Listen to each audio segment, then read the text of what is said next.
It's no secret that Nintendo has some of the best first-party franchises in the industry, but many fans have been clamoring for more spin-off titles, myself included.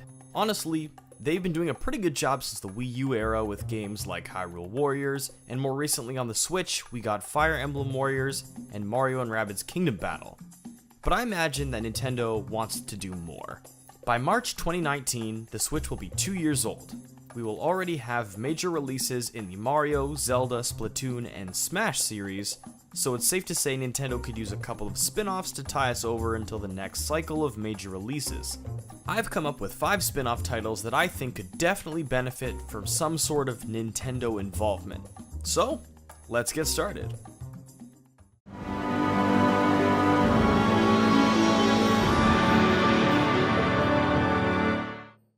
When Mario & Rabbids Kingdom Battle was leaked and subsequently revealed last year, many people, including myself, were very skeptical about what this game had to offer.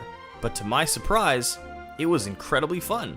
To make things better, they added a Donkey Kong expansion, which brought new characters, abilities, and environments to the game. This got me thinking, what if Nintendo decided to do a Zelda Kingdom Battle? Or Metroid or Smash Kingdom Battle? The options would be limitless. Number 5 on this list is literally anything Kingdom Battle.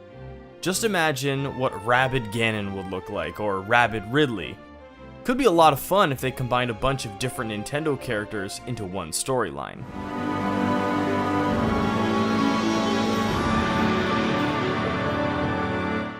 The next one is kind of a cop-out, as it kind of exists already, but I'm sure everyone has thought about a Super Smash Kart. Mario Kart 8 Deluxe is creeping closer to this all the time, with the amiibo skins, the Blue Falcon kart, and of course, the inclusion of Link, Villager, Isabelle, and the Inklings. But we need more. Star Fox in an Arwing, Samus in her ship, Kirby on his air ride, Ridley on a skateboard. To add another wrinkle, bring back the super abilities from Double Dash so Ganondorf can shoot black magic at people while he rides the Helmerock King or something. They can keep calling it Mario Kart, just branch out with the roster. Most fans see Mario Kart as Nintendo Kart anyway, so it's a pretty easy transition. And bring Diddy back.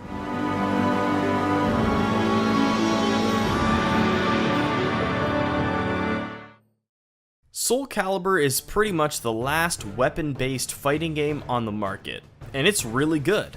One of the best features is the character creator, which most people use to put their favorite characters from other video games and anime into the playable roster. So why not just do a spin-off? Fire Emblem is a natural fit to the fighting system. Each of the famous lords from throughout the Fire Emblem series could have their own unique moveset, while many of the other classes could have multiple characters for each moveset. Take this for an example. Navarre, Lonku, and Joshua could all use the same core moveset, and to make things easier, many of their moves could be borrowed from the existing Soul Calibur roster, meaning the Swordmaster class could use the core Mitsurugi moveset. I would even take exclusive guest characters or costumes for a Switch version of Soul Calibur.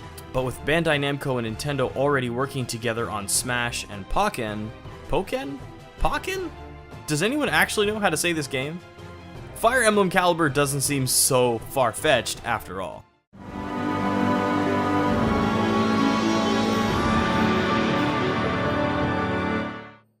Mario Maker was a fun little experiment that turned into a smash hit.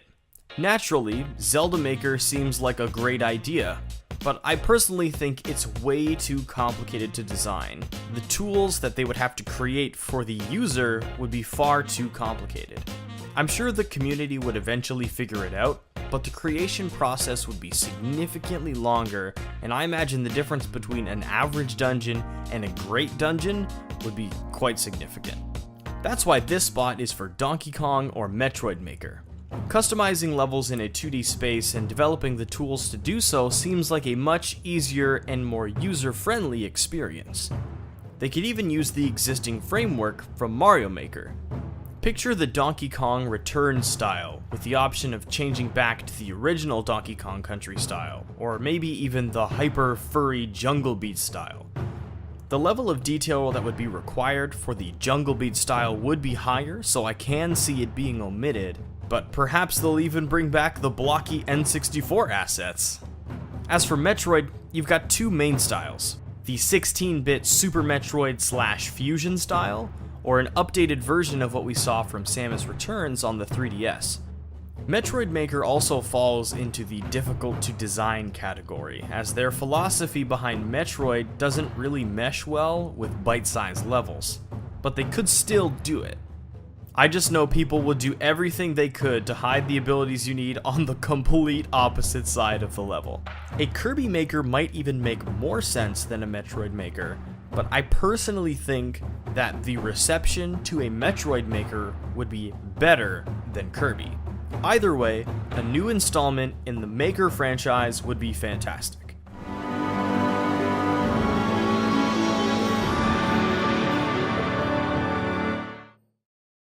Paper Mario has changed a lot since it first appeared on the N64.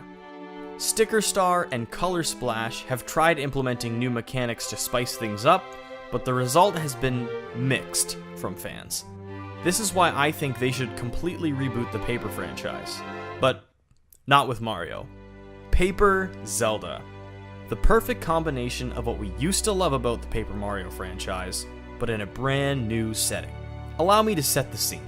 The story follows Link on his traditional Save the Princess quest, but this time, he has a cast of fan-favorite characters to help him out along the way. These could include the 4 champions, the sages, some Koroks, and maybe even the princess herself. Link would have access to several items and abilities to use both in combat and while exploring, with his end goal being the inevitable defeat of the Paper Pig himself, Ganon. I could go on and on about this entry, and I may even make a separate video for this one as it just seems to work so well. Nintendo is not afraid to experiment with the Zelda series, so why not combine two things that already work and see what sticks? What are your thoughts on the current state of Nintendo Spinoffs? Do you think it helps the wait between major releases, or are you the kind of gamer that prefers to just play the main installments?